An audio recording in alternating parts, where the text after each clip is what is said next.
সেটা কি? প্রথমটা হচ্ছে কণ্ঠ, তালব্য, মূর্ধন্য, দন্ত, ওষ্ঠ। প্রথম সারি অর্থাৎ ক, খ, গ, ঘ, ঙ। এই ক, খ, গ, ঘ, ঙ, তারপর চ, ছ বর্গীয়। আসসালামু আলাইকুম, নমস্কার। অনেক অনেক প্রীত শুভেচ্ছা গোল্ডেন বাংলার পক্ষ থেকে ষষ্ঠ শ্রেণীর শিক্ষার্থী বন্ধুরা এবং চাকরি প্রত্যাশী ভাই বোনেরা। আজকের ক্লাসটি যদি না ভালো লাগে তাহলে অবশ্যই দু একটি কমেন্টে গালি দিয়ে যাবেন।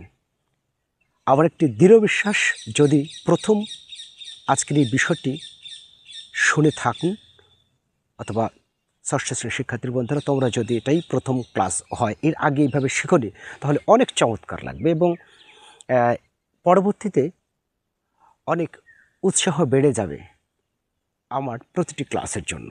বিলিভ ইট অর নট, আজকের বিষয়টা থাকবে তোমাদের ধ্বনিতত্ত্ব দ্বিতীয় অধ্যায়। আজকে দ্বিতীয় পাঠ তুলে ধরছি, এটা একেবারে হুবহু সামনাসামনি আলোচনার মাধ্যমে, কোনো বই নয়। কিছু টেকনিক আজকে শিখিয়ে দিব। ধ্বনিতত্ত্বের কিছু কিছু বিষয় আছে যেগুলো মনে রাখার খুবই সহজ, যেমন কোন বর্ণ কোন জায়গা থেকে উচ্চারিত হয় বাক্যযন্ত্রে, তা মনে রাখার জন্য কিছু কৌশল আছে। তো এর মধ্যে একটা মজার বিষয় আছে, ব্যঞ্জন ধ্বনি উচ্চারণের রীতি অনুযায়ী যে পাঁচটি ভাগ রয়েছে তার মধ্যে যেমন প্রথমে আছে স্পর্শ বা স্পৃষ্ট ধ্বনি, ঘর্ষণজাত ধ্বনি, তারপর তোমার শীর্ষ ধ্বনি, তারণজাত ধ্বনি, এগুলো আছে। তো আমি এখানকার মধ্যে স্পৃষ্ট বা স্পর্শ ধ্বনি আলোচনা করছি তোমাদের একেবারে সামনে, বই থেকে নয়, বরং হুবহু এভাবে ফেস টু ফেস, এবং ভালো লাগবে। দেখো, একটু ভাবো, আমার সাথে একটু চিন্তা করো। ব্যঞ্জন ধ্বনি প্রথম যে 25টা ব্যঞ্জন বর্ণ রয়েছে, এই ক, খ, গ, ঘ, ঙ, তারপরের সারি রয়েছে তোমার চ, ছ বর্গীয় জ, ঝ, ঞ, তারপরেরটা ট, ঠ, ড, ঢ মূর্ধন্য, তারপরে ত, থ, দ, ধ দন্তন্য, তারপর রয়েছে প, ফ, ব, ভ, ম। এই 25টি স্পর্শ বা স্পৃষ্ট ধ্বনি। এই 25টি ধ্বনি বা বর্ণ কোন জায়গায় থেকে, মুখ গহ্বরের কোথায় থেকে উচ্চারিত হয়, এই বিষয়টা আমি সহজভাবে তুলে ধরছি। আর এটা কিন্তু মনে রাখবে এইভাবে, আমি এখন যেভাবে বলছি। দেখো, প্রথমেই এই স্পৃষ্ট বা স্পর্শধ্বনি, এই স্পৃষ্ট বা স্পর্শধ্বনি হচ্ছে তোমার 5টি ভাগে বিভক্ত হয়েছে। সেটা কি? প্রথমটা হচ্ছে কণ্ঠ, তালব্য, মূর্ধন্য, দন্ত, ওষ্ঠ। এইভাবে কিন্তু মনে রাখবে। হাতের করে যদি গুণো, কণ্ঠ, তালব্য, মূর্ধন্য, দন্ত, ওষ্ঠ, এই ধারাবাহিকটা মনে রাখবে কিন্তু। কণ্ঠ, তালব্য, তারপর মূর্ধন্য, তারপর দন্ত, তারপর ওষ্ঠধ্বনি। কণ্ঠধ্বনি, তালব্যধ্বনি, মূর্ধন্যধ্বনি, দন্তধ্বনি, ওষ্ঠধ্বনি, এইভাবে 5টা মনে রাখবে। আর যদি হাতের আঙ্গুলে মনে রাখার জন্য একটা কৌশল বলি, কণ্ঠ, তালব্য, মূর্ধন্য, দন্ত, ওষ্ঠ। দেখো, এখানে কণ্ঠধ্বনির কোনগুলো? এই যে প্রথম বর্গগুলো, হ্যাঁ, প্রথম সারি অর্থাৎ ক, খ, গ, ঘ, ঙ। এই ক, খ, গ, ঘ, ঙ, তারপর চ, ছ বর্গীয় জ, ঝ, ঞ, ট, ঠ, ড, ঢ মূর্ধন্য। দেখো, ট, ঠ, ড, ঢ মূর্ধন্য।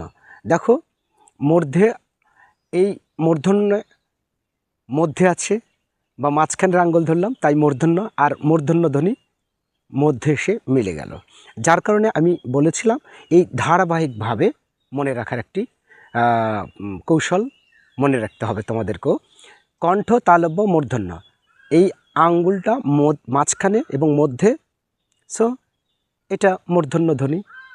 কি ওই যে ধারাবাহিকভাবে আসবে, অর্থাৎ তোমার ক, ক খ গ ঘ ঙ এটা, চ ছ বর্গীয় জ ঝ ঞ, ট ঠ ড ঢ মূর্ধন্য, ত থ দ ধ দন্তন্য, প ফ ব ভ ম, তাই না?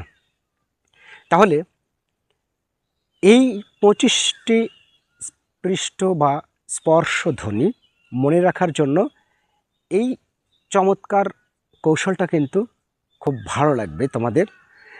আর আরেকটা বিষয় যে এটা কিন্তু এটা হচ্ছে তোমার কি বললাম, ওষ্ঠধ্বনি, কণ্ঠ, তালব্য, মূর্ধন্য, দন্ত, ওষ্ঠ।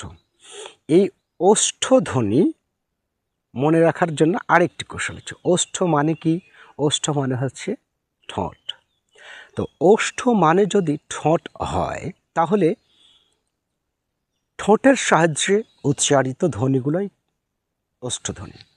এখন ঠোঁটের সাহায্যে একটু, আর এটাকে ধ্বনি ভাষাবিজ্ঞান কেন বলা হয় দেখো, একটু লক্ষ্য করে দেখবে, ঠোঁটের সাহায্য ছাড়া তুমি কখনো ওষ্ঠধ্বনি উচ্চারণ করতে পারবে না। যেমন প, ফ, ব, ভ।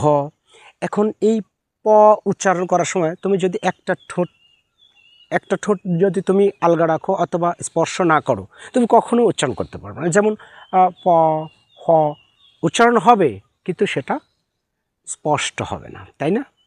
তো এই জন্যে ঠোঁটের সাহায্যে যে ধ্বনিগুলো উচ্চারিত হবে সেটাই হচ্ছে ওষ্ঠধ্বনি। এটা কিন্তু মনে রাখার একটি কৌশল। আর মাঝখানে আছে তাই মূর্ধন্য ধ্বনি। আর এই মূর্ধন্য ধ্বনি তোমরা তোমাদের বইয়ে পাবে তালব্য দন্ত মলীয় নামে সমার্থক, আগে মূর্ধন্য ছিল। আর আরেকটা জিনিস আমি প্রথমে যেটা বললাম কণ্ঠধ্বনি, এই কণ্ঠধ্বনি পাবে তোমরা হচ্ছে জিহ্বামলীয় ধ্বনি হিসাবে। কণ্ঠ তালব্য, কণ্ঠ বা জিহ্বামলীয়, তালব্য, তারপরে তালব্য দন্তমূলীয় পাবে, যেটা মূর্ধন্য হিসেবে মনে রাখবে। তাহলে আগে মূর্ধন্যই ছিল। এবং এছাড়াও দেখো ট ঠ ড ঢ মূর্ধন্য, এখানেও কিন্তু এই মূর্ধন্য মিলে যাচ্ছে। এবং ওই যে 5টা সারি তোমার হচ্ছে বর্গের, প্রথম ক খ, যে একটা, দ্বিতীয় হচ্ছে চ ছ, তারপর হচ্ছে ট ঠ, তারপরটা হচ্ছে ত থ, তারপর প ফ। দেখো এই 5টি বর্গে কিন্তু একেবারে মাঝখানে কিন্তু মূর্ধন্যই আছে, তাই না? সো এটা এইভাবেই মনে রাখবে। আরও কিছু আছে, যেমন তাড়নজাত। তাড়নজাত মানে কি? এই জিহ্বাকে তাড়িয়ে নিয়ে বেড়ায়। তাহলে কোনগুলো হতে পারে? যেমন আমরা